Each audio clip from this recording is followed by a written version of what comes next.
Welcome to the ক্রীড়ার দুনিয়া। তো বন্ধুরা, আজকে আমরা কথা বলবো টি-20 বিশ্বকাপ নিয়ে। এবং টি-20 বিশ্বকাপ নজদিক মানে আমাদের কাছে চলে এসেছে।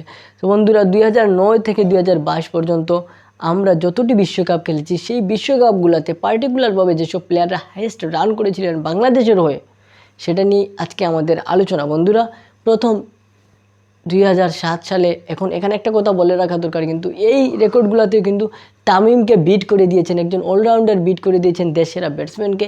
এটাও কিন্তু একটা দেখার মতো বিষয়, অবশ্যই সেটা দেখে যাবেন। তো বন্ধুরা, 2007 বিশ্বকাপ, প্রথম টি-20 বিশ্বকাপ আমরা খেলি এবং সেইখানে আফতাব আহমেদ 5 ম্যাচে 40.1 এভারেজে এবং 129.6 স্ট্রাইক রেটে 162 রান করেছিলেন, যেটা ছিল বাংলাদেশের ব্যাটসম্যানদের মধ্যে হাইয়েস্ট। এবং 2009 সালে বন্ধুরা দ্বিতীয় বিশ্বকাপ বাংলাদেশ খেলে এবং সেখানে জুনায়েদ সিদ্দিকী 2 ইনিংসে 27 এভারেজ এবং 200 স্ট্রাইক রেটে, ভাইরে ভাই ভাবা যায় 200 স্ট্রাইক রেট, 200 স্ট্রাইক রেটে 54 রান করেছিলেন।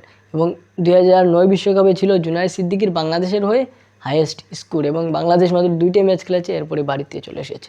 তো বন্ধুরা, 2010 বিশ্বকাপে যদি আমরা আসি, 2010 বিশ্বকাপে সাকিব আল হাসান 2 ইনিংসে 37.50 এভারেজে 127.11 স্ট্রাইক রেট নিয়ে 75 রান করেছিলেন। এবং 2010 বিশ্বকাপে সাকিব আল হাসান ছিলেন বাংলাদেশের হয়ে সর্বোচ্চ রান স্কোরার, মানে হাইয়েস্ট রান গেটার।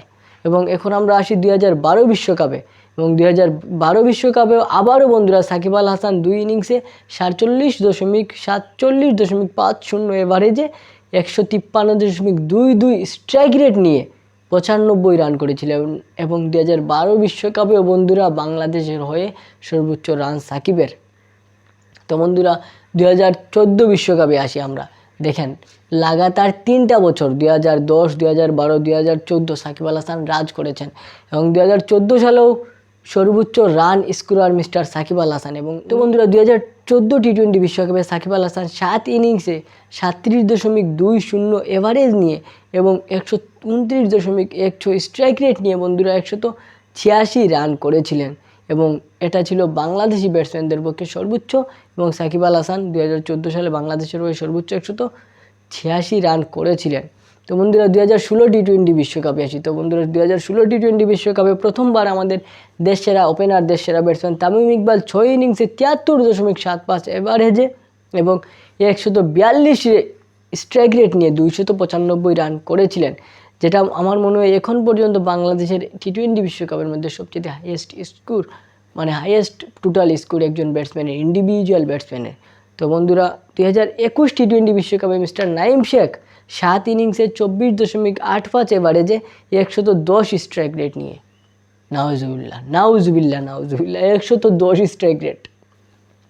তো যাই হোক, 110 স্ট্রাইক রেটে 174 রান করেছিলেন মিস্টার নাঈম শেখ। তো বন্ধুরা, এবারে আসি লাস্ট যে বিশ্বকাপটা হয়ে গেল 2022 বিশ্বকাপ।